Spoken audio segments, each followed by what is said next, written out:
Hello friends, welcome to my channel.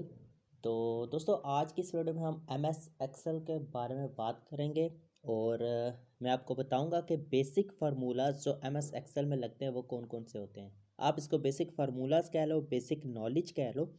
तो आज की इस वीडियो में हम थोड़ी सी एम एस एक्सेल के बारे में बात करेंगे और मैं बताऊँगा आपको कि किस तरीके से आप बेसिक जो फार्मूलाज होते हैं उनको किस तरीके से यहाँ पर लगाते हो। ठीक है, सबसे पहले तो यहाँ पे आप एम एस एक्सेल पे आओगे तो ये चीज़ें आपको पता होनी चाहिए कि एम एस एक्सेल में यहाँ पे आपको ये जो बॉक्सेस नज़र आते हैं इनको सेल्स कहते हैं। ठीक है, पहले तो जैसे आप वर्ड में आते हो वहाँ पे आप टाइप कर सकते हो कोई भी, जैसे आप सीवी वहाँ पे बनाते हो या वहाँ पे कोई भी डॉक्यूमेंट टाइप करते हो तो टाइप करने के लिए एम एस वर्ड पे आप सिंपल टाइप कर लेते हो। लेकिन यहाँ पे क्या होता है, यहाँ पे आपको ये भी बेसिकली सिमिलर ही होता है उसकी तरह, लेकिन यहाँ पे बस ये है कि एक्सेल में आपको सेल्स बने हुए नज़र आते हैं। ठीक है, तो यहाँ पे ये जो आपको 1 2 3 ये जो रोज़ नज़र आती हैं इनको हम रोज़ कहते हैं। ठीक है, ये यहाँ से जो राइट हैंड साइड पे आप चले जाते हो इनको हम रोज़ कहते हैं, और ऊपर से अगर आप नीचे आते हो जैसे कि यहाँ पे ABCDEFGH इनको हम कॉलम कहते हैं। ठीक है, 1 2 3 पे जो आते हैं उनको हम रोज़ कहते हैं और इनको हम ABCD को हम कॉलम कहते हैं। ठीक है, अब मैं आपको बताता हूँ कि बेसिक फार्मूलाज कौन कौन से होते हैं।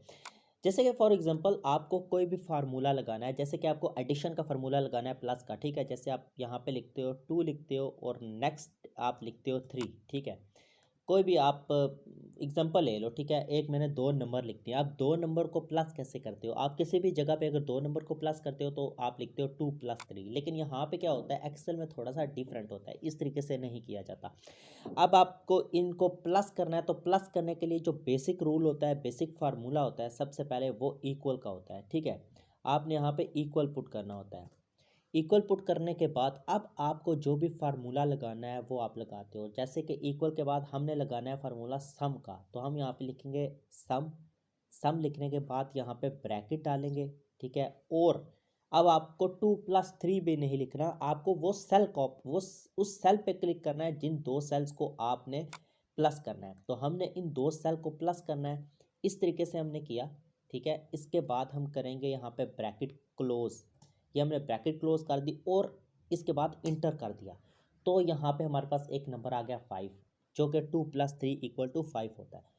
तो हमेशा आप याद रखिएगा कि बेसिक चीज़ कोई भी फार्मूला लगाने से पहले आपको एक्सेल में इक्वल का ऑप्शन यूज़ करना होता है। ठीक है, अब यहाँ पे जैसे हमको फार्मूला, अब नेक्स्ट कोई फार्मूला लगाना है, जैसे कि हमें फार्मूला अब लगाना है इसके बाद माइनस का फार्मूला लगाना है। ठीक है, तो माइनस का फार्मूले को भी आप सब्सट्रैक्शन इक्वल लगा के, सबसे पहले तो आप इक्वल लगाएंगे। ठीक है, इक्वल लगाने के बाद यहाँ पे सब्ट्रैक्शन का फार्मूला लगाएंगे। ठीक है, या आप वो ना भी लगाएं तो यहाँ पे आपने सिंपल सब लिखना है और ब्रैकेट डाल के यहाँ पे इन 2 सेल्स को सिलेक्ट करना है, तो यहाँ पे माइनस हो जाएगा।